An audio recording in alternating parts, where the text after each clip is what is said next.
Welcome to this lecture on alternating current. Today we will discuss transformer. We will discuss its construction, working and theory, and then we will discuss the energy losses in a transformer. So let us begin. Transformer, as you know, is an electronic device which is used for increasing or decreasing AC voltages. एक वो electronic device जिससे हम AC voltage या increase कर सकते हैं या AC voltage decrease कर सकते हैं, उस डिवाइस को हम कहते हैं ट्रांसफार्मर। अगर ये ट्रांसफार्मर AC वोल्टेज डिक्रीज करेगा तो इस वक्त उसको कहते हैं स्टेप डाउन ट्रांसफार्मर। जब ये AC वोल्टेज डिक्रीज करेगा, आप देखोगे उस वक्त जो करंट होगा वो ये इंक्रीज करता है। अगर इसने AC वोल्टेज इंक्रीज की, उस वक्त इस ट्रांसफार्मर को हम कहते हैं step up transformer. So we have a step up transformer and step down transformer. In case of a step up transformer, this transformer increases the AC voltage by decreasing the current, but in case of a step down transformer, it decreases the AC voltage by increasing the current. Now let us discuss the construction of this transformer. Construction. Now first we will discuss its principle. Before construction, we discuss the principle of transformer. On what principle this transformer works. This transformer, it works on the principle of mutual induction. It works on the principle of mutual induction. Mutual induction, you know, if we have two coils which are placed very close to each other, if we change the current in one coil, what happens? An induced EMF is set up in the another coil, in the neighboring coil. So in the transformer, the principle used is that of mutual induction. According to this principle, if we have two coils, two closed coils, if we change the current in one coil, what happens? The magnetic flux linked with that coil changes. Since the two coils are very close to each other, therefore the magnetic flux linked with the neighboring coil also changes. As a result, an induced EMF is set up in the neighboring coil. So this is the principle of transformer. Now let us discuss its construction. ये जो transformer होता है, इस transformer में हमारे पास दो coils होते हैं। हमारे पास दो कॉइल्स होते हैं। These two coils are basically made of copper wire. A transformer consists of two coils. These two coils, they are made up of copper wire, and these two coils are wound over a soft iron core. This is the soft iron core. These two coils, they are wound over a soft iron core made of laminated sheets. As I have told you, laminated sheets consist of parallel sheets which are well insulated from each other in order to minimize the eddy currents. Now it consists of two coils having different number of turns.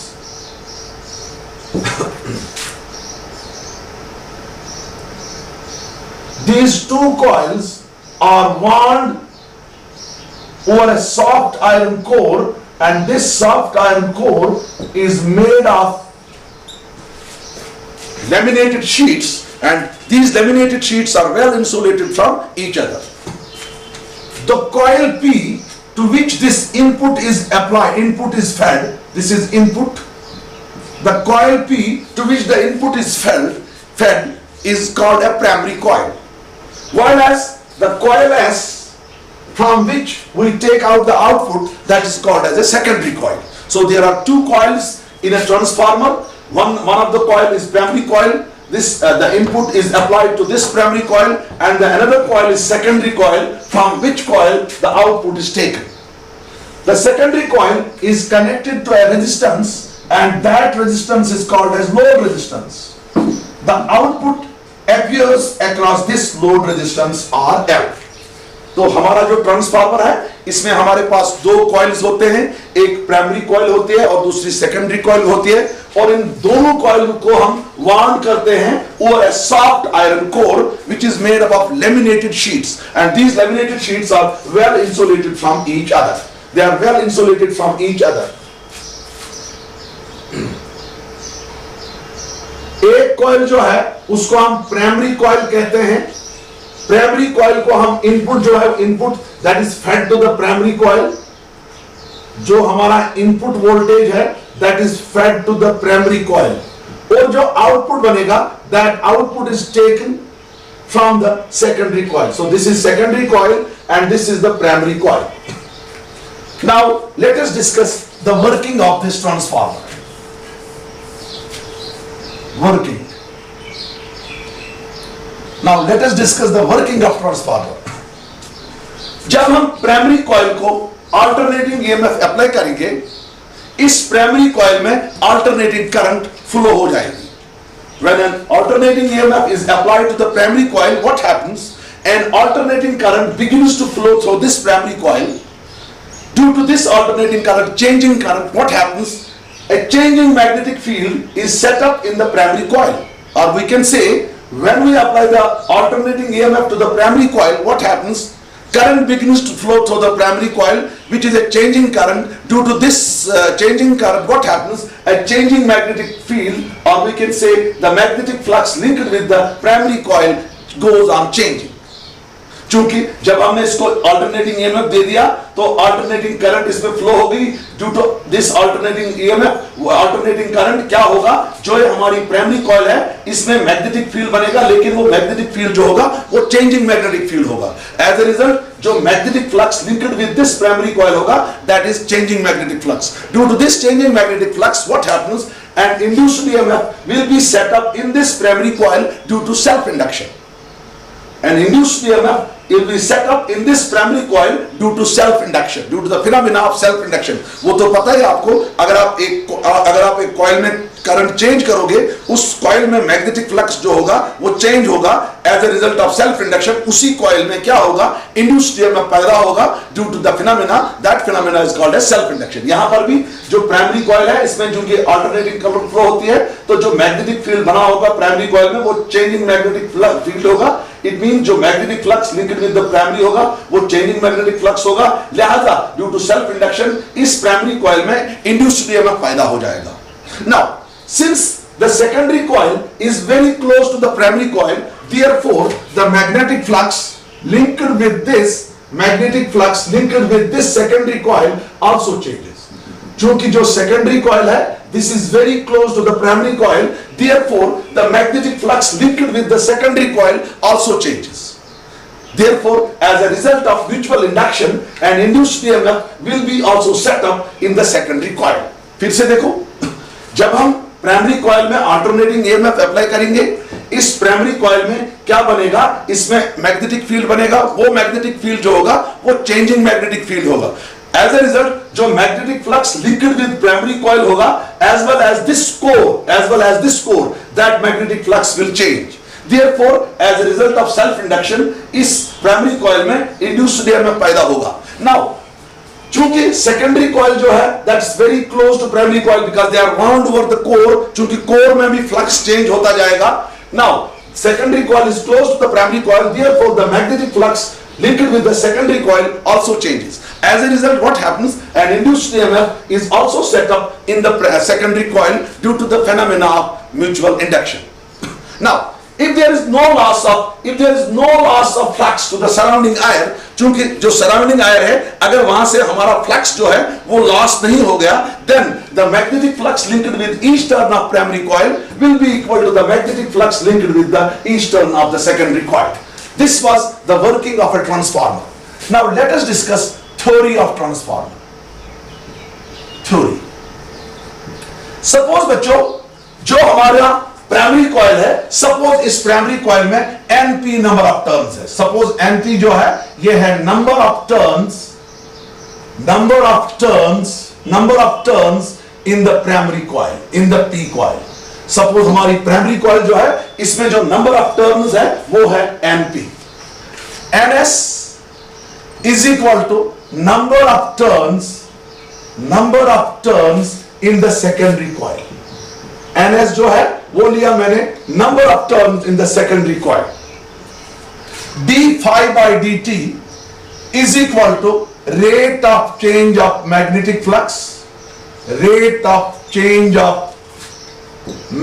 flux magnetic flux linked with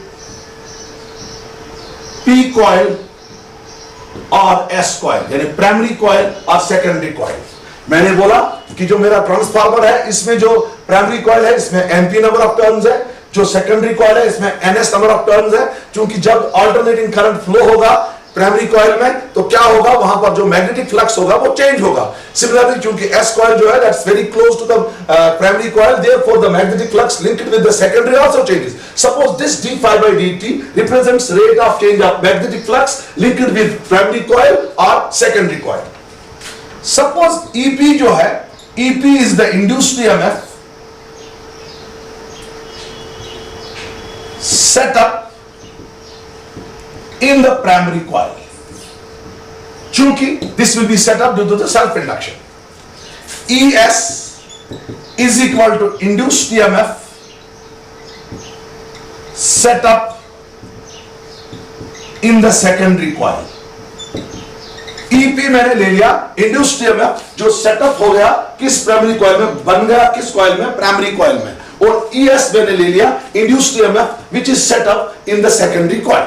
यहां पर हमारे पास दो equations होंगे। Then as per Faraday Lenz law, ये जो हमारा EP होगा ये होगा minus times NP into d phi by d t. क्योंकि आपको फैराड-लेंज लॉ कहता है जो इंड्यूस्ड EMF होता है वो होता है N into d phi by d t. तो यहां पर हमारा EP जो होगा that will be minus times NP d phi by d t, और आपका ES जो होगा induced EMF produced in the secondary वो होगा minus times NS into d phi by d t. Let us call this equation first, let's call this equation second. EP is the induced EMF set up in the primary coil and ES is the induced EMF set up in the secondary coil. Let us divide these two equations. Let us divide this second by first. We get ES divided by EP is equal to minus times NS d phi by dt divided by N minus times NP d phi by dt. This ES by EP is equal to minus times NS d phi by dt divided by minus times NP d phi by dt. D phi by dt cancels, minus and minus cancels. What we get? We get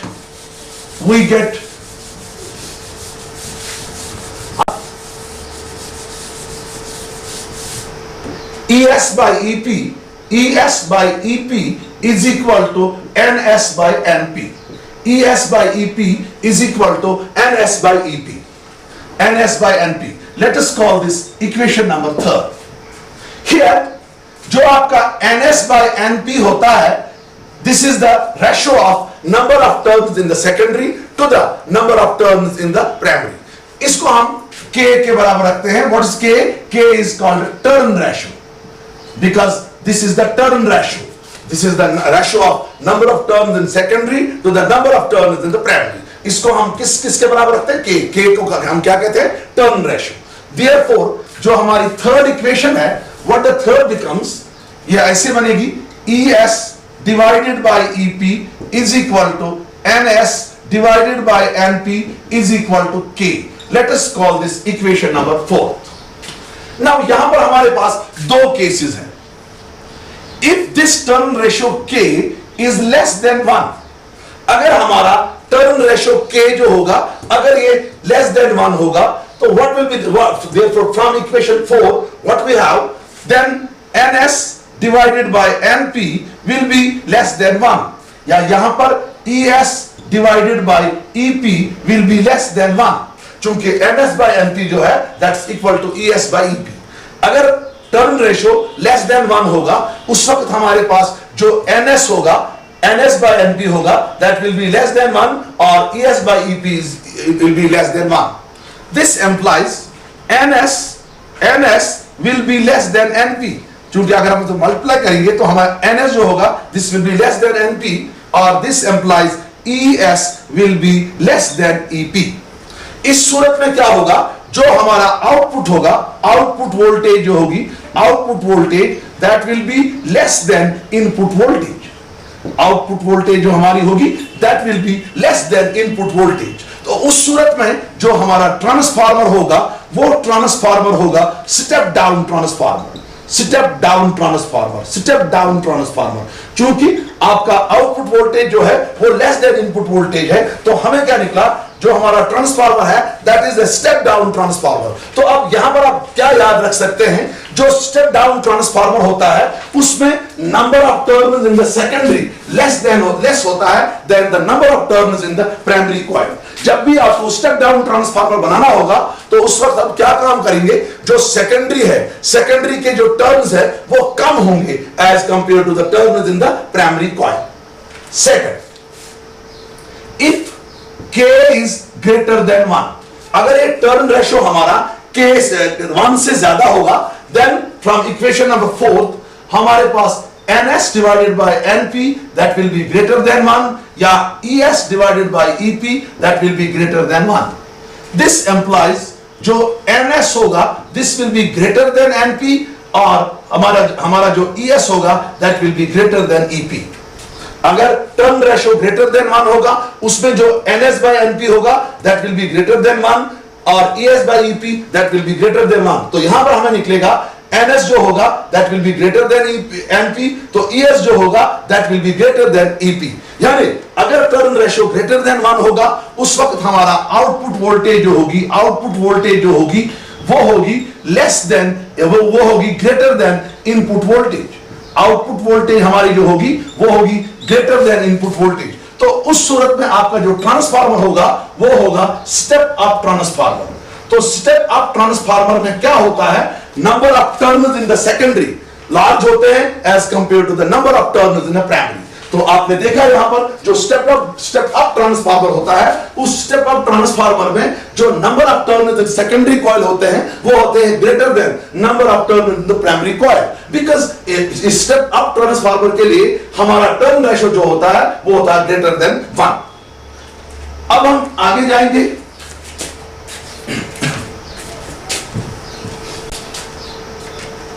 IP जो है यह है current flowing through the primary coil।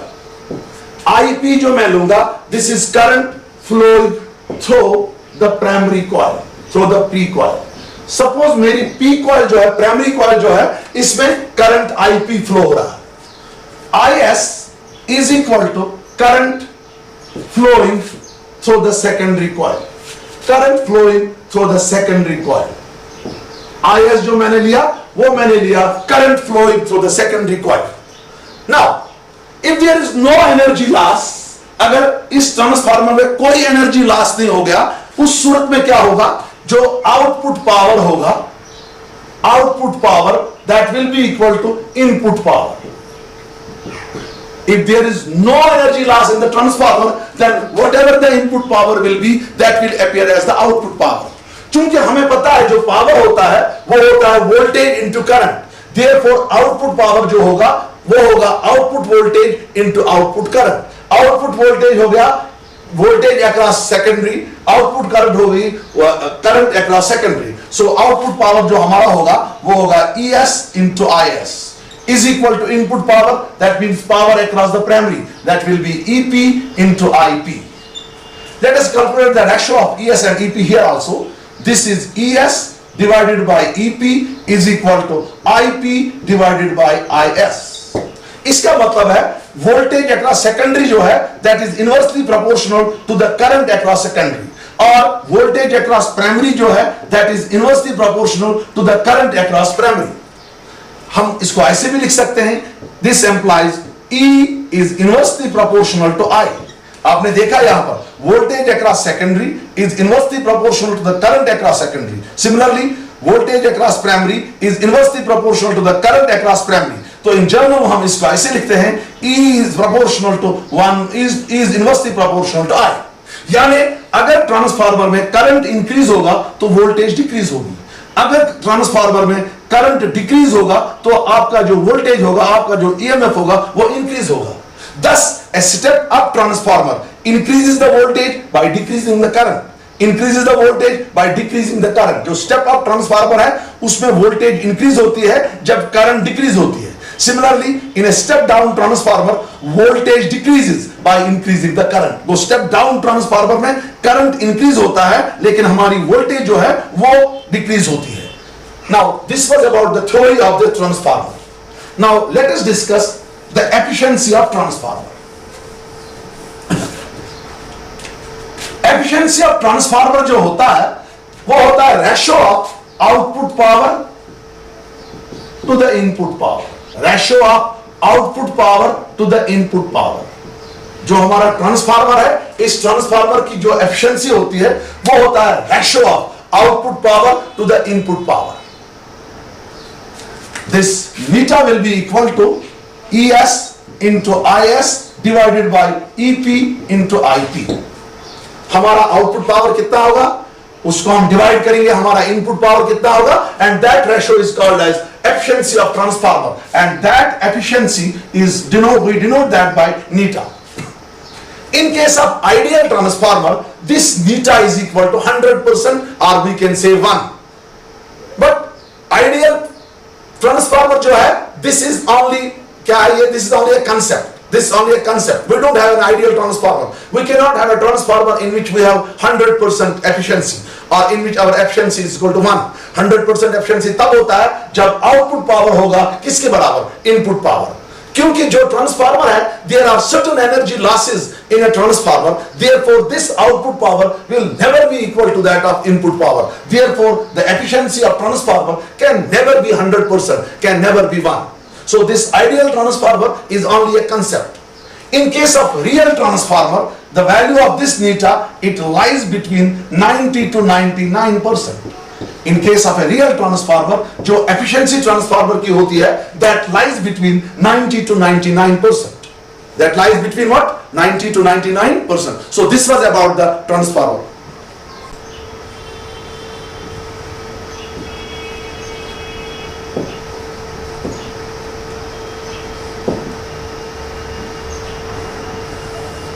Now let us discuss some energy losses in a transformer. As I told you that this output power will be not equal to input power because inside the transformer there occurs some energy losses. The first loss, that's copper loss. Copper loss. देखो बच्चों, जो इस transformer की जो coils है, that these coils they are made up of copper wire. Every wire has a certain resistance. चूंकि हमारा जो ट्रांसफार्मर है, इसमें जो ये कॉइल्स है, they are made up of a copper wire, and this copper wire has a certain resistance. We know that when a current flows through a resistor, what happens? Heat is produced as per the relation H is equal to I square RT. तो जब इस coil में current flow होगी, what happens, जो ये copper wire है, चूंकि इसको रेजिस्टेंस है, लिहाजा वहां पर हीट प्रोड्यूस होगी. जब हीट प्रोड्यूस होगी, इसका मतलब है जो हमारी इलेक्ट्रिक एनर्जी है, that is lost, wasted in the form of heat energy, in the form of heat energy. Such a loss is called as a copper loss. Such a loss is called as a copper loss. चूंकि हम फिर से बताएंगे, जो हमारी transformer की coils है, these coils they are made up of a copper wire. उस कॉपर वायर की रेजिस्टेंस होगी. जब इस कॉइल में करंट फ्लो होगा, what happens? Heat is produced. Heat is produced as per relation Joule's law of heating, H is equal to I square RT. Therefore, the current means electric energy. यहाँ पर हमारी electric energy जो है, वो waste हो गई in the form of heat energy. What happens? This can be minimized. These copper losses can be minimized by using copper wires, thick copper wires. By using thick copper wires, thick copper wires. When we have thick copper wires, area of the wire will be increased. Therefore, the resistance will decrease. When the resistance will decrease, the heat produced will decrease. We cannot eliminate these losses. We can only minimize these losses. So, copper loss can be minimized by using thick copper wires. Now, the second loss, that is flux loss. Flux loss. Now, जो ये primary और secondary coil है transformer में, इनके दरमियान जो coupling है, that coupling is not perfect. The coupling between primary and secondary coil inside the transformer is not perfect. Therefore, some magnetic flux is lost to the surroundings. Such a loss is called as a flux loss. इस flux loss को हम कैसे खत्म कर सकते हैं, कैसे minimise कर सकते हैं? खत्म तो नहीं कर सकते हैं, मिनिमाइज कर सकते हैं जब आप सेकेंडरी कॉइल को कंप्लीटली वार्ड करेंगे ओवर द प्राइमरी कॉइल। तो मैंने आपको बताया कि जो हमारा ट्रांसफार्मर है, इसमें जो प्राइमरी कॉइल और सेकेंडरी कॉइल है, इनके दरमियान जो कपलिंग है, वो कपलिंग जो है that's not perfect. Therefore there occurs some loss of flux to the surrounding iron. Such a loss is called as a flux loss, and this flux loss can be minimized जब हम primary coil को, primary secondary coil को completely ward करेंगे over the primary coil. The third one is eddy current loss. Eddy current loss. चूंकि आपने देखा है eddy current loss, आपने देखा है जब हम प्राइमरी कॉइल में अल्टरनेटिंग करंट फ्लो कराएंगे, जो प्राइमरी कॉइल है, the magnetic flux linked with the primary coil changes. चूंकि इस प्राइमरी कॉइल को हमने वाउंड किया एक कोर पे, सॉफ्ट आयरन कोर पे, what happens, the magnetic flux linked with this core also changes. As a result eddy currents begin to flow inside the body of this core. These eddy currents give rise to a heat. Therefore our electric energy is again lost in the form of heat energy. Such losses are called as eddy current losses.